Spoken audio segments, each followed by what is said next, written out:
ఆ ఇల్లంతా కూడా బోసిగా ఉన్నట్టుగానే ఉంటుంది. అవునా అండి? ఒక స్త్రీకి అంత ధన్యంగా, ఒక అందమైన స్త్రీగా దేవుడు పుట్టించాడు. స్త్రీగానంట దేవుడు అంట కదా, ప్రకటించు స్త్రీలు.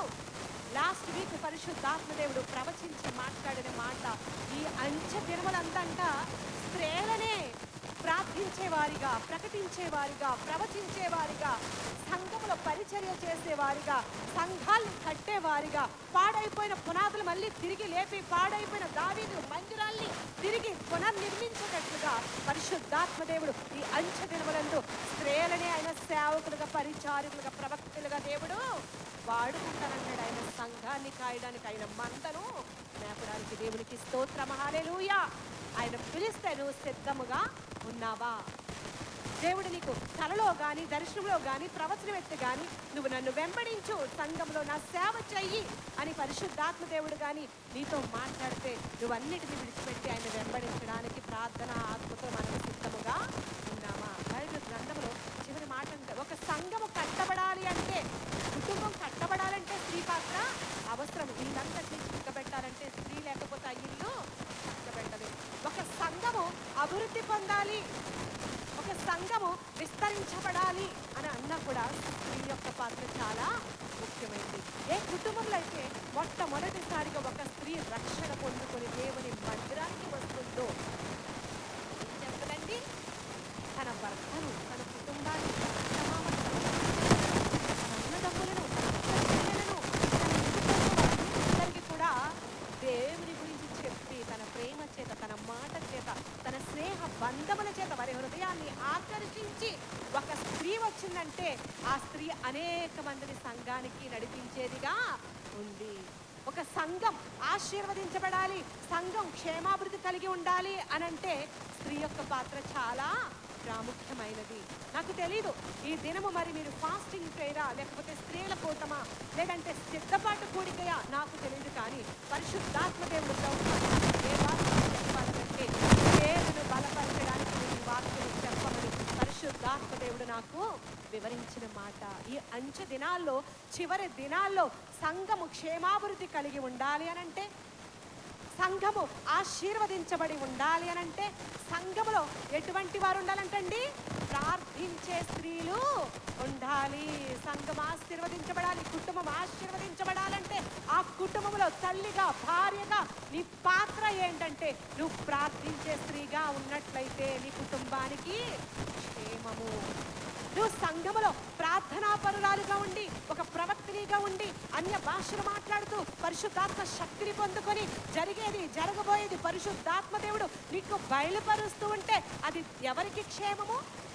సంఘానికి క్షేమము. ఇక్కడ ప్రవక్త అయినటువంటి ఇర్మియా గారు, పెద్ద ప్రవక్తలలో ప్రవక్త అయినటువంటి ఇర్మియా గారు మాట్లాడుతున్న మాట ఏంటి అంటే 9వ అధ్యాయము 17వ వచనములో, సైన్యములకు అధిపతియగు యెహోవా ఇలాగో సెలవిచ్చుచున్నాడు. ఆలోచించండి. రోదనము చేయను స్త్రీలను కనుగొనండి, పిలువనంపించండి, తెలివిగల స్త్రీలను కనుగొనండి.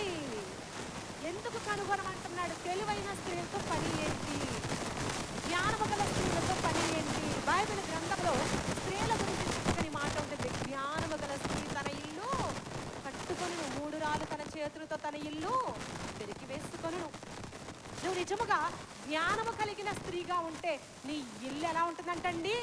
కట్టబడుతుందంట. నీ ఇల్లు ఆశీర్వదించబడుతుంది. పాడి పంటలతో, ధనధాన్యములతో ఎప్పుడైతే స్త్రీగా నువ్వు అన్ని విషయాల్లో జాగ్రత్త కలిగి, పొదుపు కలిగి, అనుకువ కలిగి నువ్వు దైవకమైన స్త్రీగా ఉంటావో ఆ ఇల్లు కూడా ఎప్పుడూ ఆశీర్వాదకరంగా ఉంటుంది. 3 రాలుగా ఉండి ఎవరి మాట లెక్క చేయకుండా, భర్త మాట లెక్క లేకుండా, అత్తమామల మాట లెక్క లేకుండా, తల్లిదండ్రుల మాట లెక్క లేకుండా, ఒక దైవజనుడు అంటే లెక్క లేకుండా, ఒక సంఘం అంటే లెక్క లేకుండా నీ ఇష్టానుసారంగా నువ్వు గర్విస్తూ ఉంటే అటువంటి స్త్రీ గురించి పరిశుద్ధాత్మ దేవుడు అంటున్నాడు కదా, వివేకము లేని స్త్రీ పంది ముక్కునున్న బంగారు కమ్మి వంటిది. మనం ఎలా ఉందాం? వివేకము లేని స్త్రీల వలె ఉందామా? లేదంటే తెలివైన స్త్రీలుగా మన సంఘాల్ని, మన కుటుంబాన్ని కట్టుకొని, మన కుటుంబానికి, మన సంఘానికి క్షేమాభివృద్ధి కలిగి ఆశీర్వాదకరంగా ఉండే ఒక మూల స్తంభములుగా మనము ఉందామా? దేవునికి స్తోత్రం, హల్లెలూయా. ఇక్కడ దేవుడు అంటాడు కదా, రోధించే స్త్రీలను కనుగొనండి. దేనికి రోధించాలి? ఒక స్త్రీగా నువ్వు సంతోషముగా ఆనందంగా నీ కుటుంబాన్ని చక్కబెట్టుకుంటున్నావు, బానే ఉంది. కానీ ఇక్కడ పరిశుద్ధాత్మ దేవుడు అంటున్నాడు కదా, నిన్ను రోధించి ప్రార్థన చేయమంటున్నాడు. దేనికోసము రోధించాలి? నువ్వు వేకువ జామునే లేచి నీ పసిపిల్లల తట్టు నీ చేతులెత్తి నువ్వు రోధిస్తూ అంగలారుస్తూ విజ్ఞాపన ప్రార్థన చెయ్యాలి. ఎందుకంట? మన బిడ్డల గురించి ఎందుకు ప్రార్థన చేయమంటున్నాడు? కిందక్కడ అంటున్నాడు కదా, స్త్రీలారా యెహోవా మాట వినుడి, మీరు చెవియొగ్గి ఆయన మాట ఆలకించుడి, మీ కుమార్తెలకు రోదము చేయ నేర్పుడి, ఒకరికొకరు అంగలార్పు విద్య నేర్పుడి, వీధులలో పసిపిల్లలు లేకుండాను రాజమార్గములలో యవనులు లేకుండాను వారిని నాశనము చేయుటకై మరణము మన కిటికీలను ఎక్కుచున్నది, మన నగరులలో ప్రవేశించింది. ఏం ప్రవేశించిందంట? మరణము. పాపము వల్ల వచ్చు జీతము మరణము. నేడు సమాజంలో ఏది వృద్ధి చెందుతుంది? పాపము. పిల్లలకి తల్లిదండ్రులు అంటే భయం ఉంటుందా?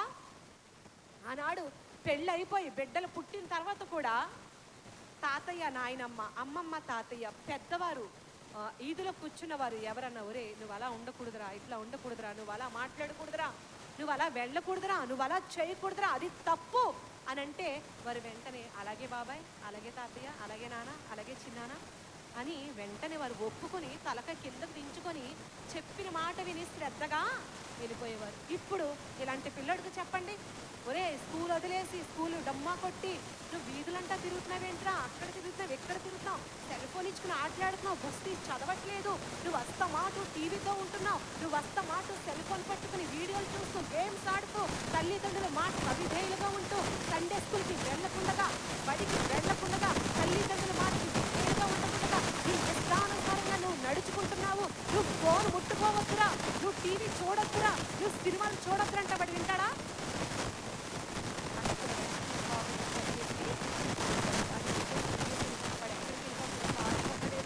వాడు ఏమైనా చేసుకున్నాడేమో తల్లిదండ్రులు అదొకటైన డిమాండ్ ఇక్కడ పిల్లల్ని పెంచుకుంటాడు. అవునా? ఇక్కడ దేవుని మాట స్పష్టంగా చెప్తుంది.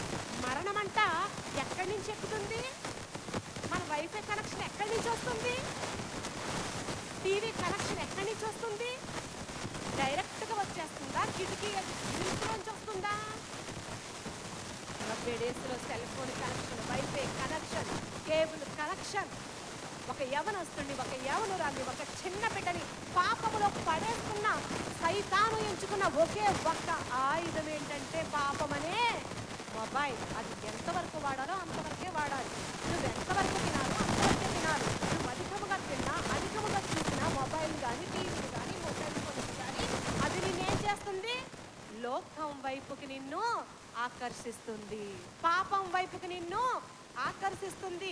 వీధులలో చిన్నపిల్లలు లేకుండా, ఏమండి సాయంత్రం 6 అయితే రాత్రి 10 గంటలు 11 వరకు కూడా సెంటర్స్లో, పల్లెటూరులో తాతలు, బ్రదర్స్, ఇలాంటి యవనస్తులు సరదాగా కూర్చుని మంచి చెడు గురించి, ఊరి గురించి, ఎవరికి ఏ కష్టం వచ్చింది, వారిని ఎలా ఆదుకోవాలి, ఏం చేయాలని మంచి చెడల గురించి ఆలోచించుకుంటూ వీధుల్లో కూర్చునేవారు. ఇప్పుడు ఎవరన్నా కూర్చుంటున్నారా?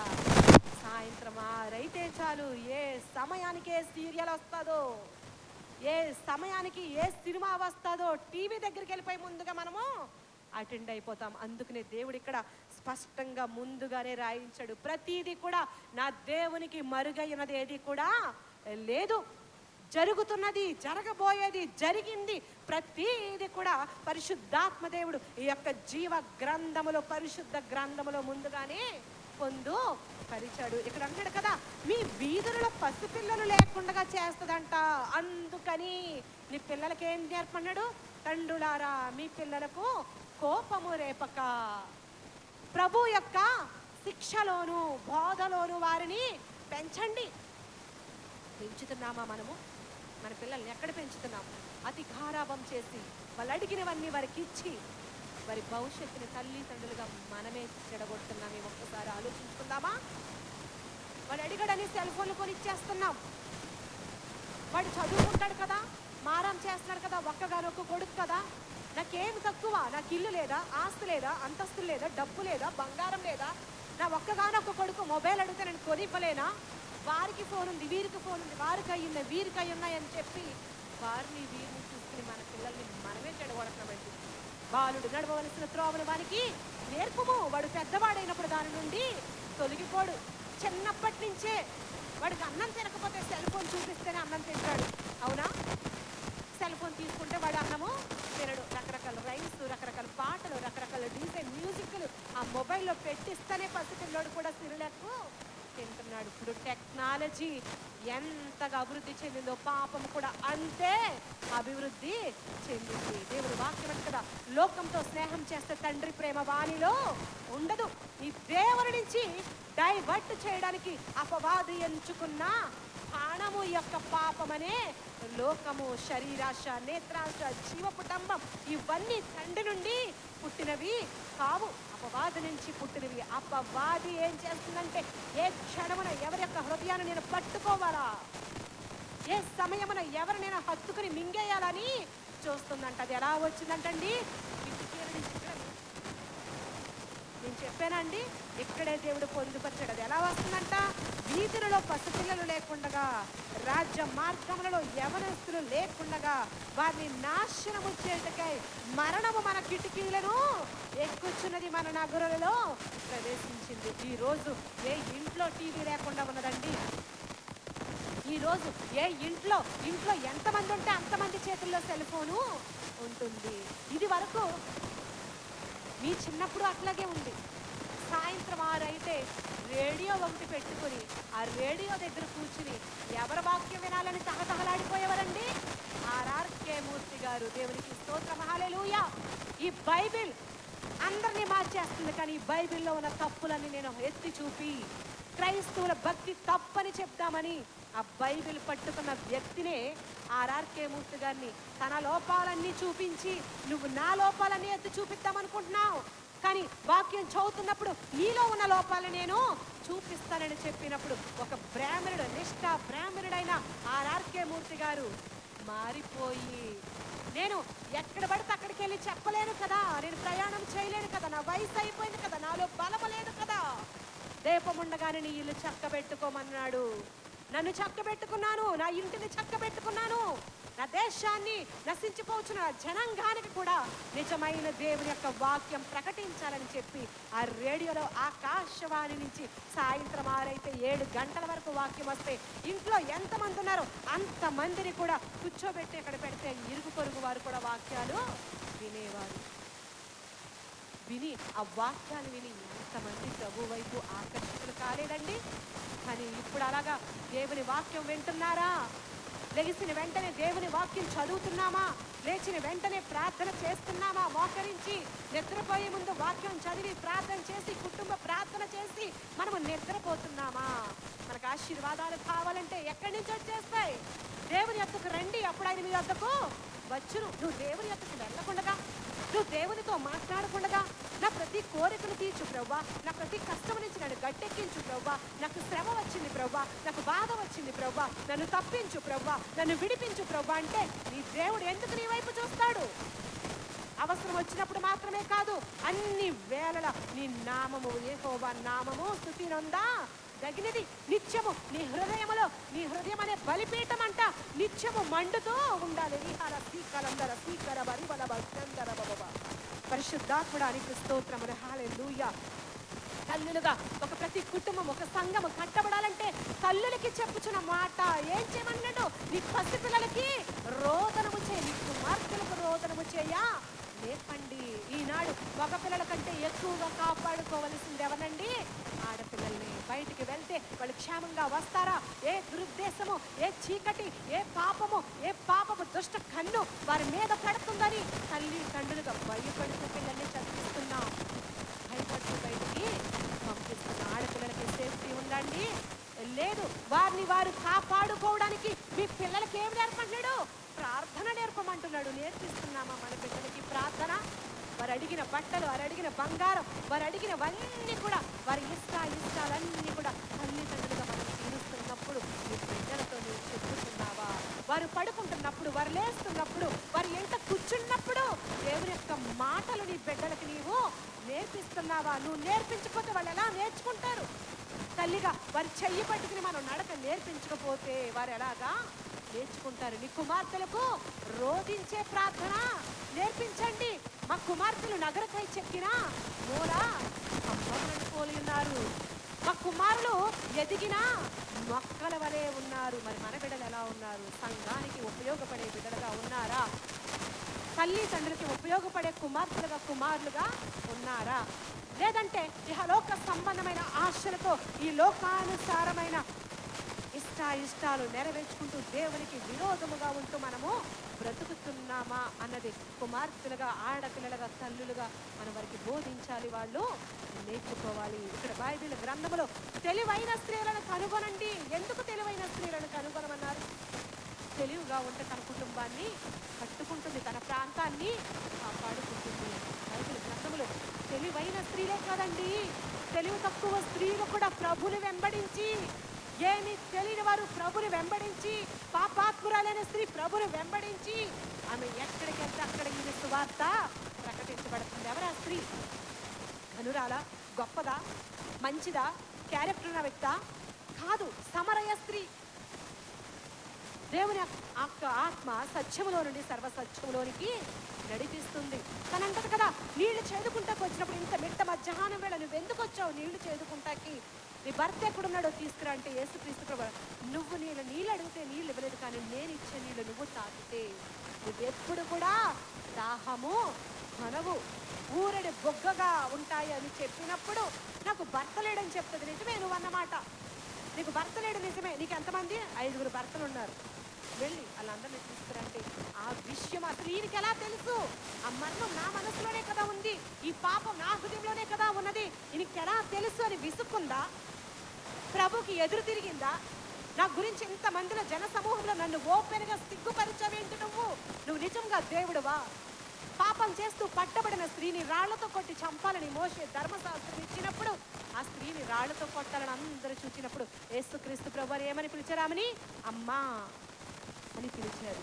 అంతేకాకుండా ఆయన చేతి వ్రేలితో నేల మీద అనేకమైన మాటలు రాసినప్పుడు ఆమెను ఎవరు కూడా ఏమీ చేయకుండా వెళ్ళినప్పుడు వాళ్ళు ఎవరు ఏం చేయకపోతే నేను కూడా నిన్ను ఏమీ చేయను, ఇక మీదట నువ్వు పాపము చెయ్యకు అని అన్నప్పుడు ఆమె పాపము నుంచి విడుదల పొంది అప్పటి నుంచి దేవుని విడగబడుతుంది. సమరయ స్త్రీ కూడా తను నొచ్చుకోలేదు. నేను చేసినవన్నీ వచ్చి చెప్పిన వారిని చూడండి అని ప్రకటించింది. అప్పుడు యేసుక్రీస్తు ప్రభువారు ఆమెను క్షమించి ఏమన్నారు?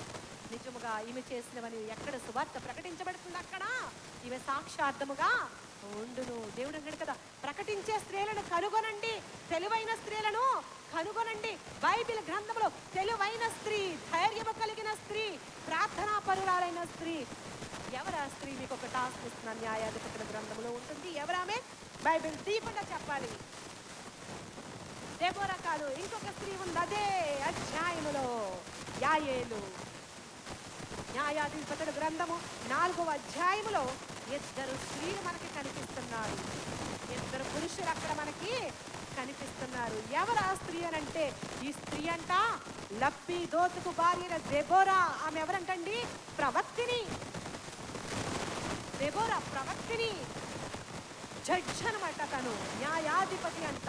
ఎంత చదువుకుని ఉండకపోతే, ఎంత తెలివి ఉండకపోతే, ఎవరికి ఏ న్యాయము తీర్చాలో ఆమెకు తెలియకపోతే, అంతమంది పురుషులుండగా లప్పి దోతు భార్యను మాత్రమే దేవుడు అక్కడ న్యాయాధిపతిగా ఎందుకు ఉంచారు? ఆ కాలంలో ఇశ్రాయేలును నడిపించడానికి దేవుడు మోషేను ఎన్నుకొని ఆ యొక్క అరణ్య ప్రాంతంలో 40 సంవత్సరాలు వాళ్ళు నడిపించి ఇశ్రాయేలును విడిపించి తీసుకొని వచ్చిన తర్వాత, మోషే తర్వాత యెహోషువ నడిపించి, యెహోషువ చనిపోయిన తర్వాత కాలేబును నడిపించి, వారందరూ చనిపోయిన తర్వాత ఇంకా వారిని నడిపించడానికి ఎవరూ లేనప్పుడు అంటండి న్యాయాధిపతులు వారిని పరిపాలించారు. సమూయేలు గారు, యెహూదు, హుల్దా, షమగరు. వీరి తర్వాత వీరిని నడిపించడానికి లప్పీదోతు భార్య అయినటువంటి ఒక స్త్రీకి దేవుడు వారిని అప్పగించాడు. ఎంతమంది జనాంగం అండి? 100 మందా? లక్షల మందా? వేల మందా? లక్షల మంది ఇశ్రాయేలు జనాంగాన్ని, వారికి నీతి న్యాయముల గురించి, వారికి మధ్యన జరుగుతున్న అల్లర్ల గురించి, అన్ని లక్షల మంది మధ్య జరుగుతున్న గొడవల గురించి తీర్పు తీర్చడానికి, న్యాయము తీర్చడానికి అంతమంది బలమైన పరాక్రమశాలులు, యుద్ధ వీరులు అంతమంది పురుషులు ఉండగా దేవుడు ఎవరిని ఎన్నుకున్నాడండి? దెబోరాని ఎన్నుకున్నాడు. ఈనాడు దేవుడు అంటాడు కదా, ఈ అంచె దినములందు అంచె కాలపు దెబోరాల్ని దేవుడు లేవనెత్తాలని ఆశపడుతున్నాడు. దేవునికి స్తోత్రం. హల్లెలూయా, హల్లెలూయా చెప్పండి. హల్లెలూయా చెప్పినప్పుడు చీకటి ఉంటే పారిపోతుంది. హల్లెలూయా. యొక్క దెబోరా అంటండి ఇశ్రాయేలులకి ఎటువంటి స్త్రీగా ఉంది? ప్రవక్తినిగా ఉంది. ఆమె ప్రవక్తినిగా ఉందనంటే ఆమె దేవునికి ఎంత సన్నిహిత సంబంధము కలిగి ఉన్నది. ఆమె దేవునికి ఎంత దగ్గరగా ఉండి దేవునికి ప్రార్థన చేస్తూ ప్రతి దినము దేవునితో ముచ్చటిస్తూ దేవుని యొక్క ఆజ్ఞలు పొందుకుంటుందో మనము దయచేసి ఒక్కసారి జ్ఞాపకం చేసుకోవలసిన వారమై ఉన్నాం. ఆమె ధైర్యం కలిగిన స్త్రీ, ఆమె ప్రవక్తనిగా ఉంది కాబట్టి దేవుడు ఏం చెప్పమంటున్నాడో, ఏమి ప్రకటించమంటున్నాడో, ఏమి ప్రవచించమంటున్నాడో ఏది కూడా దాపరికం లేకుండా ప్రవచించే స్త్రీగా ఉంది. ఆమెతో దేవుడు మాట్లాడుతున్నాడు. ఎవరి గురించి మాట్లాడుతున్నాడు ఒకసారి చూద్దామా? ఆ కాలమున లబ్బీదోతునకు భార్య అయిన దెబోరాను ప్రవక్తి ఇశ్రాయేలులకు న్యాయాధిపతినిగా ఉండెను. ఆమె ఎఫ్రాయిముల మన్యమందలి రామాక్కును బేతేలుకును మధ్యనున్న దెబోరా సరళ వృక్షము కింద తీర్పు తీర్చుటకై కూర్చుండుట కద్దు. తీర్పు చేయుటకై ఇశ్రాయేలుల ఆమె యొద్దకు వచ్చుచుండెరి. దేవునికి స్తోత్రం. హల్లెలూయా. ఆ యొక్క ఇశ్రాయేలులు లక్షల కాల బలము మధ్యన ఏదన్నా గొడవ కానీ ఏదన్నా అల్లర్లు కానీ అవుతానంటండి, ఈవిడ న్యాయాధిపతిగా ఒక జడ్జిగా ఎక్కడ కూర్చుందంటండి? ఎఫ్రాయిము మన్యమందు రామాను అనే ప్లేస్లోనంటండి ఒక చెట్టు కింద కూర్చుంది. ఇప్పుడైతే మనకి కోర్టులు, న్యాయస్థానాలు ఇవన్నీ వస్తున్నాయి, కానీ మన తాతల కాలంలో ఇవన్నీ ఉన్నాయండి? వారు కూడా ఒక ఈదిలో ఒక చెట్టు కింద పెద్దలందరూ కూర్చుని ఒక కమిటీ కింద ఉండి వారే మాట్లాడుకుని డిస్కస్ చేసుకునే న్యాయము తీర్చేవారు. ఆ కాలంలో ఈ యొక్క దెబోరా కూడా అంటండి ఒక చెట్టు కింద కూర్చుని ఇశ్రాయేలు మధ్యన వచ్చిన గొడవల గురించి అంటండి న్యాయము తీరుస్తూ కూర్చుంది. అయితే అక్కడ ఏదైనా గొడవ జరిగిందా? ఆ సమయాన్ని ఆవిడ దగ్గరికి ఎవరు వచ్చారు? ఇశ్రాయేలు ప్రజలంటండి బానిసలుగా చేసిన ఒక సిసేరా. అతడు ఎటువంటి వాడంటే ఒక్క మాటతో చెప్పాలనంటే చాలా బలవంతుడు, యుద్ధ వీరుడు, శతాధిపతి, 100 మందికి పైన ఒక అధిపతిగా ఉన్నాడు. మీకు అర్థమయ్యే రీతిలో చెప్పాలంటే చాలా బహుబలమైన వాడు. వాడిని ఎలా పోల్చాలనంటే మీరు చెప్పండి ఎవరితో ఒకరి పేరు. 100 మందినైనా సరే తన ఒక్కడ బలంతో పడగొట్టే బలవంతుడంట. అతని దగ్గర యుద్ధము చేసే ఆయుధాలు ఎన్నున్నాయంటండి? 900 ఇనుప రథాలు. మన బార్డర్లో ఉంటాయి కదా, అన్నీ షూట్ చేసే ఒక మిషన్లు ఉంటాయి కదా, రథాలు, ఇనుప రథాలు. అటువంటి ఇనుప రథాలు అంటండి 900 ఇనుప రథాలు ఉన్నాయంటండి. ఎన్ని లక్షల మంది ఉన్నారండి? 2 లక్షల మంది కాల్బలము ఉన్నారంట ఆ సిసేరా కింద.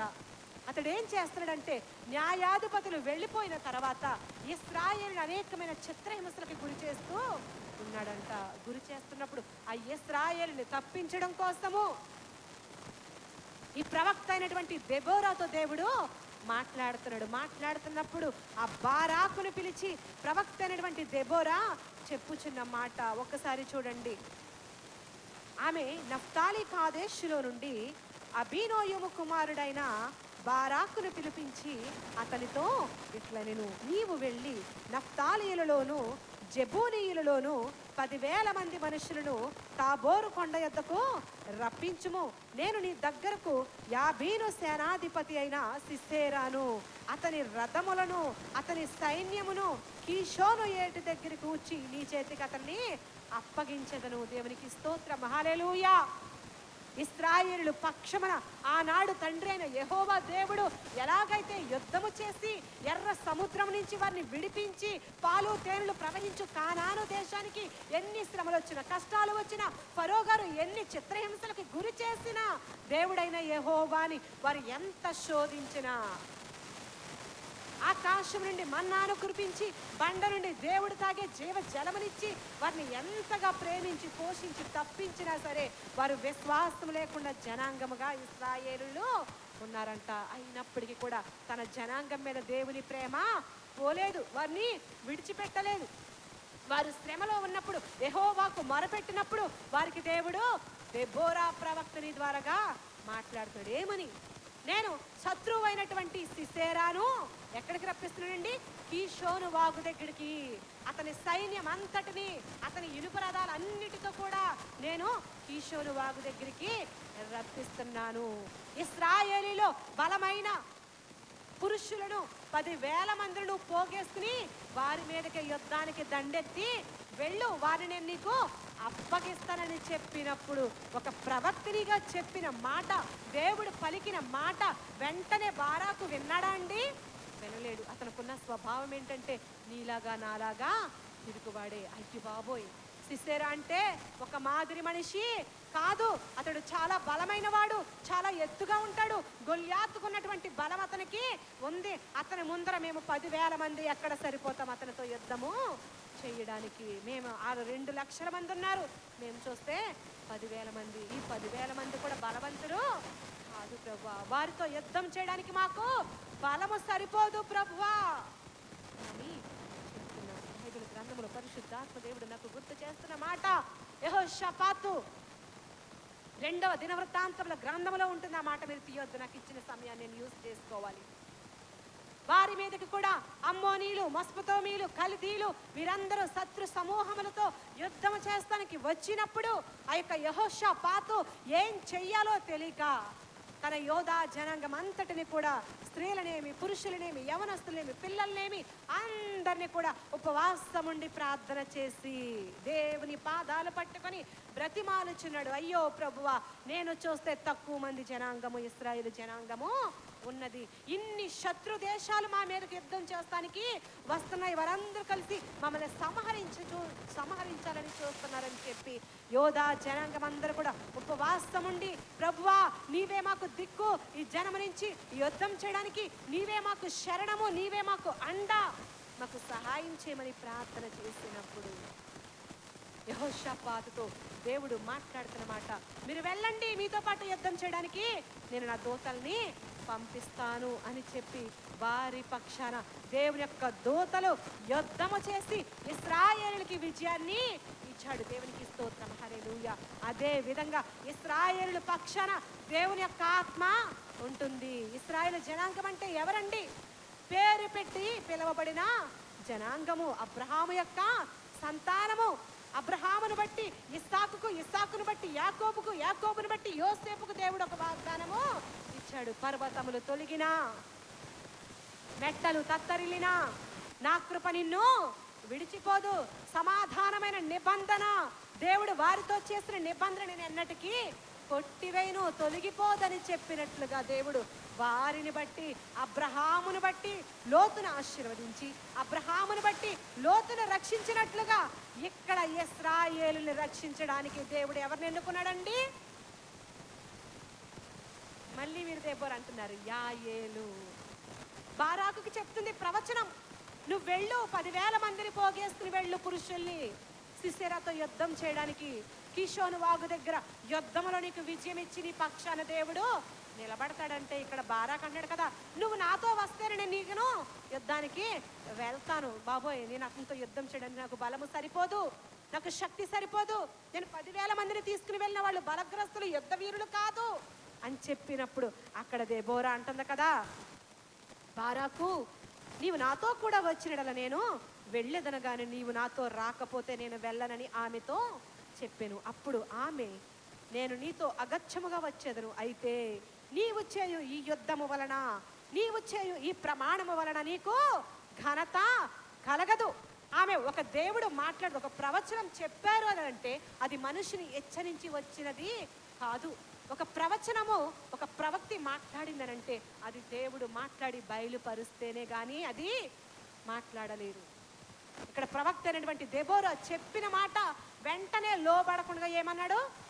అమ్మ మీరు వస్తేనే నేను వెళ్తాను, లేకపోతే నేను వెళ్ళనని చెప్పినప్పుడు వెంటనే దేవుని మాటకు నువ్వు లోబడితే, వెంటనే నువ్వు దేవుని పక్షాన ఒక్క అడుగు వేస్తే నీ పక్షాన దేవుడు 100 అడుగులు వేస్తాడు. కానీ వెంటనే నడిచాడా? అంగీకరించాడా? ఒప్పుకున్నాడా? వెనుతిరిగాడు. నా గట్టి మీద చెయ్యి పెట్టి వెనుతిరుగు చూచువాడు నాకు పాత్రుడు కాదు.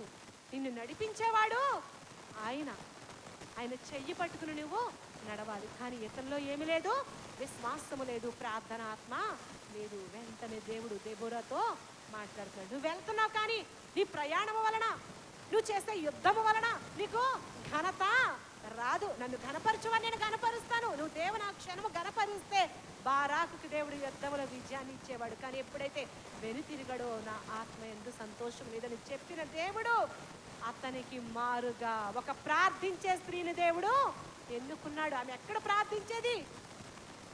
ఆమె ఎటువంటి స్త్రీ? యాయేలు. ఆమె ఎవరంటండి? హేబేరు యొక్క భార్య.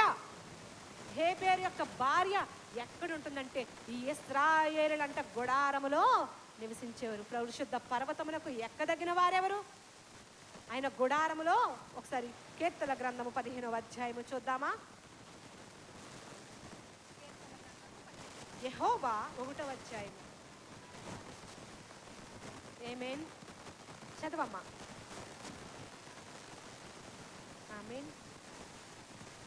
యథార్థమైన ప్రవక్తన కలిగి నీతిని అనుసరించుచు హృదయపూర్వకంగా నిజము పలుకువాడే చాలండి. దేవునికి స్తోత్రం. హల్లెలూయా. ఈమె ఎవరంటే హేబేరు యొక్క భార్య. తను ఎక్కడుండేదండి? గుడారపు మాటున. ఆ గుడారం అని అంటే ఏంటంటే తన హృదయం అనే గుడారములో దేవునికి ఒక మందిరాన్ని ఏర్పాటు చేసుకుంది. ఈ యొక్క సిసెరా ఎప్పుడు ఏ రూపంలో వచ్చి ఎవరిని చంపేస్తాడో తెలియదు కాబట్టి ఆ గుడారములో ఉండి బిక్కు బిక్కున ఉంటూ భయముతో తన జనాంగము నశించిపోకుండా తన జనాంగము క్షేమముగా ఉండాలని చెప్పి గుడారపు మాటున ఉండి ప్రార్థించేది. ఆమె ఎలా ఉందంటండి? ప్రార్థించే స్త్రీగా ఉంది. తను ఎక్కడుంది? గుడారములో ఉంది. తన హృదయం అనే గుడారములో నిత్యము ప్రార్థన అనే ధూపాన్ని దేవుని యొక్క బలిపీఠం దగ్గర సమర్పించే స్త్రీగా ఆమె ఉన్నది. ఇక్కడ దెబోరా చెప్తుంది కదా, నువ్వు వెళ్ళు కానీ ఒక స్త్రీ చేతికి సిసెరాను అప్ప చెప్తారు అని అన్నప్పుడు ఈ సిసెరా అంట ఆ యొక్క గుడారములో ఉండి ప్రార్థిస్తుంది. స్త్రీలమైన మనము ధైర్యం ఎలా ఉండాలంటే ఏదన్నా ఒక ఆపద వచ్చినప్పుడు, ఏదైనా ఒక కష్టం వచ్చినప్పుడు, ఏదైనా ఒక శ్రమ వచ్చినప్పుడు, ఏదైనా ఒక అనారోగ్యం వచ్చినప్పుడు, శత్రువు కుటుంబంలో ఏదైనా కలహాలు దాడులు పెట్టి అల్లర్ల కింద గురి చేసి శాంతి లేకుండా సమాధానం లేకుండా కుటుంబాల్లో నిజంగా సాతాను అనేకమైన సార్లు మనము స్త్రీలుగా ప్రార్థన చేసి ఉపవాసం ఉండి ప్రార్థన చేస్తాం. లేదంటే చర్చికి వెళ్ళాలని మనం రెడీ అవుతూ ఉంటాం. వాక్యం చదవాలని, ఉపవాసం ఉండి ప్రార్థన చేయాలని, కొంచెంసేపు దేవునితో గడపాలని మనం ఇంటి దగ్గర ఉన్నప్పుడు ఎప్పుడు లేనిదప్పుడే చుట్టాలు వస్తారు. అప్పుడు వరకు బాగానే ఉంటారు. భార్య భర్తల మధ్యన, లేకపోతే కుటుంబంలో అత్తమామల మధ్యన, బిడ్డల గురించో ఏదో ఒక సమస్య, ఏదో ఒక అలిజడి అపవాది సృష్టిస్తూ ఉంటుందంట. ఎందుకంటే ప్రార్థన చేస్తూ ఉంటే, దేవునికి దగ్గరగా ఉంటే ఎవరికి ఇష్టం ఉండదండి? అపవాదికి ఇష్టం ఉండదు. అందుకని ఎఫెసీయులకు రాసిన పత్రిక అపవాది తంత్రములను మనము ఎరిగి ఉన్న వారమై ఉండాలి. అపవాదిని గద్దించుడి, అప్పుడు వాడు మీ యొద్ద నుండి పారిపోవును. అపవాదిని గద్దించాలంటే, శత్రువు యొక్క పన్నాగమేంటో మనకి తెలియాలంటే మనకి కావాల్సిందేంటి? ప్రార్థన ఆత్మ. శిష్యులు అంటారు కదా, యేసుక్రీస్తు ప్రభువారిని వారు వెంబడించినప్పుడు 3.5 సంవత్సరాలు యేసుక్రీస్తు ప్రభువారిని వెంబడించినప్పుడు యేసుక్రీస్తు ప్రభువారు ఆ 3.5 సంవత్సరముల కాలంలో అనేకమైన అద్భుతాలు ఆశ్చర్యకార్యాలు చేశారు. ఒక అపవాదిని యేసుక్రీస్తు ప్రభువారు వదలగొట్టినప్పుడు శిష్యులు అంటారు కదా, ప్రభువా మేము ఈ అపవాదిని వదలగొట్టాలని మేము రాత్రంతా కూడా ప్రార్థన చేస్తాము. మేము ఎంత ప్రార్థన చేసినా ఈ అపవాది వదిలి పోలేదు అని చెప్పినప్పుడు యేసుక్రీస్తు ప్రభువారు అక్కడ ఒక చక్కని మాట అంటారు. ఏమని? ప్రార్థన వలన తప్ప ఇది మరి దేని వలన వదిలిపోవుట అసాధ్యము. నీ జీవితంలో, నీ కుటుంబంలో దేవుని యొక్క కార్యాలు మనము చూడాలి అని అంటే, అపవాది తంత్రాలు మనము ఎరిగిన వారమై ఉండాలని అంటే మనం ఏం పొందుకోవాలండి? ప్రార్థన ఆత్మను మనము పొందుకోవాలి. ఈ గుడారంలో ఉండి బిక్కు బిక్కుగా భయంతో బ్రతుకుతున్న స్త్రీగా ఉందా యాయేలు? ఆ గుడారములో ఉండి యెహోవా పర్వతమునకు నేను ఎక్కాలి అని అంటే నేను ఈ గుడారములో దాగి ఉండి, ఆయన చేతి నీడలో నేను దాగి ఉండి, ఆయన గుడారములో ఉండి నా దేవునికి నేను నిత్యము ప్రార్థన చెయ్యాలి. నేను ప్రార్థన చేస్తే నా కుటుంబానికి ఏ కీడు, ఏ శోధన ఏది రాదు. ఎప్పుడైతే నువ్వు నీ కుటుంబం కోసము, నీ సంఘం కోసము, నీ గ్రామం కోసము, నీ ఇరుగు పొరుగు వారి కోసము నువ్వు ప్రార్థన చేస్తావో, నీ ఇరుగు పొరుగు వారి కోసము ప్రార్థన చేస్తావో, యోబు తన స్నేహితుల కోసం, తన ఇరుగు పొరుగు వారి కోసం ప్రార్థన చేసినప్పుడు దేవుడు యోబును దీవించాడా లేదా? మనల్ని కూడా మన కుటుంబం కోసం, ఇరుగు పొరుగు వారి కోసం, అక్కరలలో, ఆపదల్లో, ఇరుగు ఇబ్బందుల్లో ఉన్న వారి కోసము, మన పొరుగు వారి కోసము మనం ప్రార్థన చేసినప్పుడు నా గ్రామం బాగుండాలి, నా దేశం బాగుండాలి, నన్ను పరిపాలించే అధికారులు బాగుండాలని, మన దేశం క్షేమంగా ఉండాలి, మన సంఘం క్షేమంగా ఉండాలని మనం ఎప్పుడు కూడా నిత్యము ప్రార్థన చేస్తే అది మనకి క్షేమాన్ని, భద్రతను ఇస్తుంది. ఈ యొక్క యాయేలు తన గుడారంలో ఉండి ఒక బానిసలుగా కొనిపోయబడిన వారు, శత్రు భయముతో బ్రతుకుతున్న వారు, అపవాది అని యొక్క సిసెరా ఏ క్షణము దాడి చేస్తాడో తెలియదని, ప్రభువా నా జనాంగాన్ని, నీ యొక్క పేరు పెట్టబడిన నీ యొక్క ఇశ్రాయేలు జనాంగాన్ని ఈ అపవాదైనటువంటి, ఈ శత్రువైనటువంటి ఈ యొక్క సిసెరా నుంచి మమ్మల్ని అందరినీ కాపాడాలంట గుడారములో ఉండి ప్రార్థన చేస్తూ ఉంటే దేవుడు తన ప్రార్థన ఆలకించాడా లేదా? మొత్తం ఇశ్రాయేలు జనాంగాన్ని చాలా మట్టికి చంపేసి ఒక బలవంతుడైనటువంటి సిసెరా పారిపోయి ఎక్కడికి వచ్చాడంటండి? దేవుడు తప్పిస్తేనే అక్కడికి వచ్చాడు. యాయేలు గుడారం దగ్గరికి వచ్చాడంట. ఒగుర్చుకుంటూ పరిగెట్టి పరిగెట్టి పరిగెట్టి ఇశ్రాయేలుతో యుద్ధం చేసి తన 2 లక్షల కాల్బలం అందరినీ కూడా ఇశ్రాయేలీలు చంపేశారంట. చంపేతే ఈ యొక్క సిసెరా మాత్రమే మిగిలి ఉన్నాడంట. మిగిలి పరిగెత్తుకుంటూ ఒగుర్చుకుంటూ ఆ గుడారంలోకి వచ్చి దాక్కున్నాడంట. ఎక్కడుందా మాట ఒకసారి చూద్దామండి. ఒకసారి 16వ వచనం చూద్దామండి. బారాకు ఆ రథములను సేనను అన్యుల హరోషేతు వరకు తరుమగా సిసెరా యొక్క సర్వసేనయు కత్తివాత కూనెను, ఒక్కడైనను మిగిలి ఉండలేదు. దేవునికి స్తోత్రం, హల్లెలూయా. దేవుడు అంటాడు కదా, నీ ప్రక్కను 1000 మంది పడినను, నీ కుడి పక్కను 10,000 మంది కూలినను అపాయముని యొద్దకు రాదు. దేవునికి స్తోత్రం, హల్లెలూయా. దేవుని బిడ్డల పక్షాన ఎన్ని శ్రమలు వచ్చినా, ఎన్ని కష్టాలు వచ్చినా, ఎన్ని సమస్యలు వచ్చినా వాటన్నిటి నుంచి నిన్ను విడిపించడానికి దేవుడు ఎవరికి ఆజ్ఞాపిస్తాడండి? ఆయన యొక్క దూతలకు ఆజ్ఞాపిస్తాడు. దేవుని యొక్క దూతలంట సిసెరాతో యుద్ధం చేయడానికి దేవుడు ఎవరికి ఆజ్ఞాపించాడు? నక్షత్రాలకి ఆజ్ఞాపించాడంట. అది 5వ వచనంలో ఉంటుంది. 5వ అధ్యాయములో 20వ వచనంలో ఉంటుంది. నక్షత్రములు ఆకాశము నుండి యుద్ధము చేసెను. నక్షత్రములు తమ మార్గములలో నుండి సిసెరాతో యుద్ధము చేసెను. కీషోను వాగు వెంబడి, పురాతన వాగైన కీషోను వెంబడి వారు కొట్టుకొని పోయిరు. దేవునికి స్తోత్రం, హల్లెలూయా. గుడారంలో ఉన్న యాయేలు ప్రార్థన మాత్రమే కాదండి, తన ప్రజలైన ఇశ్రాయేలుల అందరి ప్రార్థన ఆలకించి ఆ యొక్క దుష్టుడైనటువంటి, అపవాది అయినటువంటి, శత్రువైనటువంటి ఆ యొక్క సిసెరాతో యుద్ధం చేయడానికి దేవుడు ఎవరికి ఆజ్ఞాపించాడు? ఆకాశ నక్షత్రాలకి దేవుడు ఆజ్ఞాపించాడు. దేవునికి స్తోత్రం, హల్లెలూయా. ఆకాశ నక్షత్రాలకి ఆజ్ఞాపించినప్పుడు నక్షత్రములన్నీ వచ్చినంట. ఈ యొక్క సిసెరా సైన్యంతో యుద్ధము చేసినప్పుడు ఆ యొక్క 2 లక్షల మందిలో ఒక్కడైనా మిగిలాడండి? ఒక్కడైనా కూడా మిగిలి ఉండలేదు. శత్రు అంతా కూడా నశించిపోయినప్పుడు ఒకే ఒక్కడ సర్వ సైన్యాధిపతి మిగిలాడంట. మిగిలిపోయి భయపడి పారిపోతూ చివరికి ఎక్కడికి వచ్చాడండి?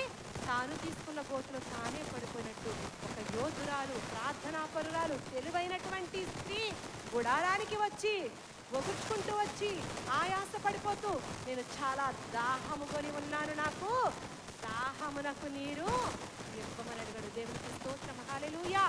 వెంటనే తను ఏం చేసిందండి? నీళ్ళిచ్చిందా? చూద్దాం అక్కడ. కానానీయుడైన హేబెరు భార్య అయిన యాయేలు గుడారమునకు పారిపోయిను. అప్పుడు యాయేలు సిసెరాను ఎదుర్కొనబోయి అతనిని చూచి, నా ఏలినవాడా, నా తట్టు తిరుగుము, తిరుగుము, భయపడకమని చెప్పినందున అతడు ఆమె గుడారంలోనికి వచ్చెను. దేవునికి స్తోత్రం, హల్లెలూయా. అతను ఎదురుగా పరిగెత్తుకుంటూ ఒగుర్చుకుంటూ వస్తున్నాడు ఒక్కడే. వెంటనే తను తెలివైన స్త్రీగా ఉంది కాబట్టి ఇతను ఎవరో కాదు, ఇశ్రాయేలును సంహరించాలని 20 సంవత్సరాలుగా అనేకమైన చిత్రహింసలకి గురి చేసినటువంటి ఈ యొక్క సిసెరాయే నాకు ఎదురుగా పరిగెత్తుకొని వస్తున్నాడు. నా ప్రార్థన వృధాగా పారిపోలేదు. శత్రు సంహారం దేవుడు నా చేతికి అప్పగించాడని ఒక స్త్రీని కదా, నాకెందుకు, నేను పరిగెత్తుకుని వెళ్ళిపోయి నా భర్తకు చెప్దామని, లేకపోతే తన ఇరుగు పొరుగు వారికి చెప్దామని అనుకుందండి. ఫర్ ఎగ్జాంపుల్ మనమే చూద్దాం. ఒక దొంగవాడు వచ్చాడు, ఇంట్లో ఎవరూ లేరు, బంగారమో లేకపోతే విలువైనవి ఏమన్నా పట్టుకుని వెళ్ళిపోవాలని అనుకుంటాడు. వెంటనే ఆ దొంగలకి స్త్రీలుగా మనం ఎప్పుడు తిరుగుతామండి?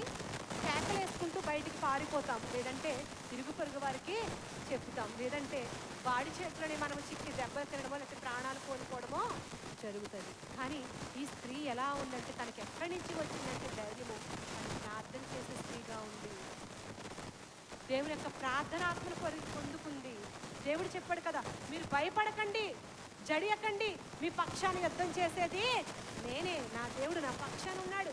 దేవుని యొక్క దేవదూతలు, దేవుని యొక్క నక్షత్రాలు, ఆయన చేత నిర్మించబడిన నక్షత్రాలు ఇశ్రాయేలు ప్రజల పక్షాన్ని యుద్ధం చేసి అని చెప్పి నా గుడారానికి వచ్చి దాక్కోండి అని చెప్పినప్పుడు అతను ధైర్యంగా వచ్చి ఆ గుడారంలో దాక్కుంటే స్త్రీ ఎలాగ వ్యవహరించినట్టు తెలివిగా, ధైర్యముగా, అతడు పడుకున్నప్పుడు అతనికి దుప్పట కప్పుకోమని ఒక కంబలి ఇచ్చి, ఇక్కడ చక్కని మాట ఉంటుంది, ఆమె గొంగళితో అతని కప్పగా అతడు దప్పికొని ఉన్నాను, దయచేసి దాహమునకు కొంచెము నీళ్ళిమ్మని ఆమెను అడిగాను. ఆమె ఒక పాలబుడ్డి విప్పి అతనికి దాహం ఇచ్చి అతని కప్పుచుండగా అతడు గుడారపు ద్వారమున నిలిచిండెను. ఎవడే కానీ లోపలికి వచ్చి ఇక్కడ ఎవరైనా ఉన్నారని నిన్ను అడిగినప్పుడు నీవు ఎవరునూ లేరని చెప్పవలను. ఒక శత్రువైన వాడు వచ్చినప్పుడు బైబిల్ గ్రంథంలో ఒక శత్రువు ఎంత ఘోర పాపైనా, ఎంత శత్రువైనా, అతడు ఆకలిగొని ఉంటే అతనికి ఆహారము పెట్టండి. శత్రువైనా సరే వాడు ఒగిర్చి చచ్చిపోతాడులే, ఎందుకు, నా దగ్గర నీళ్ళు లేవు, నా దగ్గర పాలు లేవు, నీకు కప్పుకోవడానికి ఇవ్వడానికి నా దగ్గర కంబలు లేదు, రగ్గులు లేవని చెప్పిందా? ఈ శత్రువు ఆకలిగొని ఉంటే వారికి ఆహారము పెట్టుము, అప్పుడు అతని నెత్తి మీద నీవు నిప్పులు కుప్పగా పోసినట్లు అవుతాయి అని చెప్పిన వాక్యం ఇక్కడ ఆమె నెరవేర్చింది. శత్రువైనప్పటికీ లోపలికి తీసుకువచ్చి గుడారములో అతను పడుకోబెట్టి అతనికి రగ్గు కప్పి అతను నీళ్ళు ఇవ్వమని దాహానికి అడిగినప్పుడు ఆమె ఏమిచ్చిందండి? పాలను ఇచ్చింది. అతను అంటాడు కదా, నేను ఎవరో చెప్పలేదు, అతను ఎవరో చెప్పలేదు సిసేరాని, కానీ తినే ముందుగా గమనించింది. నన్ను తమురుకుంటూ ఎవరైనా వచ్చి ఈ లోపల ఎవరన్నా దాక్కున్నారని అడిగితే నువ్వేం చెప్పమన్నాడు? ఇక్కడ ఎవరు కూడా లేరు అని చెప్పింది. అక్కడ అతనే ఒంటరిగా ఉన్నాడు, బహు పరాక్రమశాలి, యుద్ధ వీరుడు. కానీ ఒక స్త్రీ నేను బలహీనురాలని అనుకుందా, నేను బలము లేని దానిని అని అనుకుందా, నేను తెలివి లేని దాన్ని అని అనుకుందా, లేకపోతే నేను పిరికి దాన్ని అని అనుకుందా? దేవుని బిడ్డలు ఎప్పుడు కూడా పిరికితనము గల ఆత్మను దేవుడు మనకి ఇవ్వలేదు, అది పురుషులకే కానీ స్త్రీలకే కానీ. కానీ ఏం చేసిందంటే వెంటనే కూడా అతను నిద్రపోయిన తర్వాత ఒక మేకు తీసుకునంట ఏం చేసిందో చూద్దాం. అక్కడ కింద పిమ్మట హేబేరు భార్య అయిన యాయేలు చెప్పండి గుడారపు మేకు తీసుకొని సుత్తి చేత పట్టుకొని అతని యొద్దకు మెల్లగా వచ్చి అతనికి అలసట చేత గాఢ నిద్ర కలిగి ఉండగా నేలకు దిగినట్లుగా ఆ మేకును అతని కనతలలో దిగగొట్టగా అతడు చచ్చెను. దేవునికి స్తోత్రం, హల్లెలూయా. యొక్క యాయేలు శత్రు సంహారము చేసింది. దేవుని యందు ప్రార్థనతో తను బలముగా ఉంది. అతను నిద్రపోయిన తర్వాత ఆ గుడారానుకున్న ఒక బలమైన పొడవాటి మేకును తీసుకొని, ఎవరైనా లేడీస్ హత్య చేయడానికి ధైర్యంగా ఉంటారా? అవసరమైతే ఆ చేతిలో దెబ్బలు తింటారు, లేకపోతే చనిపోతానికి సిద్ధపడతారు, కానీ ఎవరైనా చంపడానికి ముందుకొస్తారు. ఆది కాండం నుంచి ప్రకటన వరకు చూస్తే ఎవరినైనా ఒక పురుషుని కానీ, లేకపోతే ఒక దుష్టుని కానీ, ఒక అపవాదిని కానీ, ఒక శత్రుని కానీ చంపిన స్త్రీ ఎవరైనా ఉన్నారంటే ఈ యొక్క యాయేలు మాత్రమే. నరహత్య చెయ్యాలంటే ఒక ధైర్యము కావాలి, ఒక శత్రుని చంపేయాలంటే ఆమెకి ఎంత ధైర్యము కావాలి. తన ఇరుగు పొరుగు వారిని ఎవరిని పిలవలేదు, ధైర్యం తెచ్చుకుంది. ఇశ్రాయేలుని ఇంత వేదనలకు గురి చేసిన ఈ దుష్టుడైనటువంటి సిసేరాను నేను సంహరిస్తానని ఆ గుడారానికి ఉన్న మేకు తీసుకురంట పడుకుని నిద్రపోతున్న వాడికి ఏం చేసిందండి? అతని కనతంలో గుచ్చి చంపిందంట. ఇశ్రాయేలు శత్రు శేషము లేకుండా చేసింది. ఆ యొక్క సిసేరా చనిపోయిన తర్వాత ఇశ్రాయేలు ప్రజలందరూ కూడా ఎన్ని సంవత్సరాలు నెమ్మది కలిగి ప్రభువును స్తుతిస్తూ ప్రభువును ఆరాధిస్తూ ఉన్నారంటండి? 20 సంవత్సరాలు. యొక్క తెలివైన పని ధైర్యంగా చేసిన ఈ యొక్క యాయేలును బట్టి ఇశ్రాయేలు జనాంగం అందరూ కూడా ఎలా ఉన్నారంటండి? ఆ దేశంలో ఉన్న ఇశ్రాయేలు నెమ్మదితో సంతోషముగా సుఖముగా వారి దినాలు వెళ్ళబుచ్చుకుంటూ దేవుడైన యెహోవాను ఆరాధిస్తూ ప్రభువును స్తుతిస్తూ వారెంతో కూడా పిల్లలతో కుటుంబాలతో సంతోషముగా ఉన్నారు. స్త్రీలమైన మనము కూడా మన కుటుంబాల్లో మన బిడ్డల జీవితాల్లో సాతాను ఏం చిక్కులు పెడుతుందో ఆ చిక్కుల నుంచి సులువుగా చిక్కులు పెట్టు ప్రతి పాపమును మనము గుర్తెరిగి ప్రార్థన అనే ఆయుధం ద్వారాగా వాటిని ఎదుర్కొని సర్వాంగ కవచమును మనము ధరించుకొని అపవాదిని ఎదిరించవలసిన వారమై ఉన్నాము. అపవాది వేయించిన అగ్ని బాణములను ప్రార్థన అనే ఆయుధంతో, పరిశుద్ధాత్మ అనే ఆయుధంతో వాటిని మనము ఎదుర్కొని స్త్రీలుగా మనము ధైర్యంగా ఉండవలసిన వారమై ఉన్నాము. దయచేసి అందరము వేచి నిలబడాలి. నేటి దినములలో కూడా పరిశుద్ధాత్మ దేవుడు చెప్పుతున్న మాట ఏంటంటే, నీ కుటుంబానికి, నీ సంఘానికి, నీ దేశానికి క్షేమము కావాలి, భద్రత కావాలి అనే యొక్క దెబోరా ప్రవక్తనిగా ఉంది. సంఘాల్లో దేవుడు అంచెకాలపు ప్రవక్తలను దెబోరాలను దేవుడు లేవనెత్తాడంటున్నాడు. సంఘములో మనం ఎవరి బిడ్డలు దేవుని వాక్యం ఉంటుంది కదా, ఏడు గ్రంథంలో అంచె దినములందరూ కుమార్తెలు ప్రవచించేది. పురుషులు మాత్రమే ప్రవచిస్తారా? పురుషులు మాత్రమే వాక్యాలు చెప్తున్నారా? పురుషులు మాత్రమే సంఘాన్ని కడుతున్నారా అంటే స్త్రీలు కూడా అపోస్తులుగా ఉన్నారు, స్త్రీలు కూడా ప్రవక్తలుగా ఉన్నారు. పిలుపు కంట నలుగురు కుమార్తెలు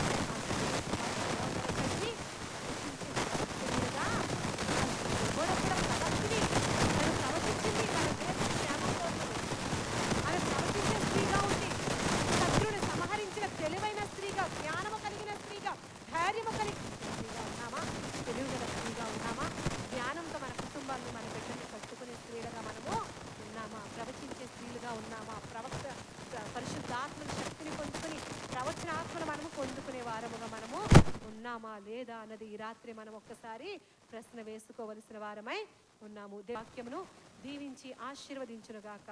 ప్రార్థన చేసుకుందామండి. దయచేసి అందరూ తరలి వంచండి. హల్లెలూయా, స్తోత్రం, నిజమే ప్రభువా, స్త్రీలుగా మేము ఎలాగా ఉన్నాం ప్రభువా? వివేకము లేని స్త్రీలుగా మేము ఉన్నామా? లేదంటే తెలివైన స్త్రీలుగా మేము ఉన్నామా? ధైర్యం కలిగిన స్త్రీలుగా ఉన్నామా? లేదంటే పిరికి స్త్రీలుగా ఉన్నామా? ప్రవచించే స్త్రీలుగా ఉన్నామా? లేదా ప్రార్థించే స్త్రీలుగా ఉన్నామా?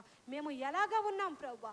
ఎంతో కాలం నుంచి నీ సన్నిధిలో ప్రార్థిస్తున్నాం, వాక్యం చదువుతున్నాం, అనేకమైన ప్రసంగాలు వింటున్నాం. కానీ నా ప్రభువా, మేము ఎక్కడ వేస్తున్న గొంగలి అక్కడే అన్నట్టుగా ఉన్నామా?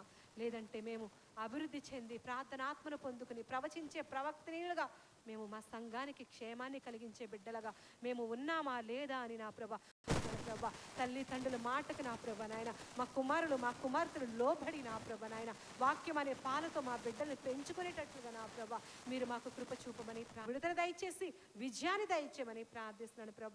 ఈ కూడిక ద్వారాగా నా ప్రభ నీ బిడ్డల కుటుంబాలకు ఆశీర్వాదమును, వారి హృదయాలకు నెమ్మదిని, వారి కుటుంబాలకు శాంతిని, సమాధానమును మీరు అనుగ్రహించి నీ మహిమతో నింపమని నా ప్రభును రక్షకుడునైనా యేసు నామములో అడిగి ప్రార్థించి బ్రతిమాలి వేడుకొనుచున్నాను పరమ తండ్రి.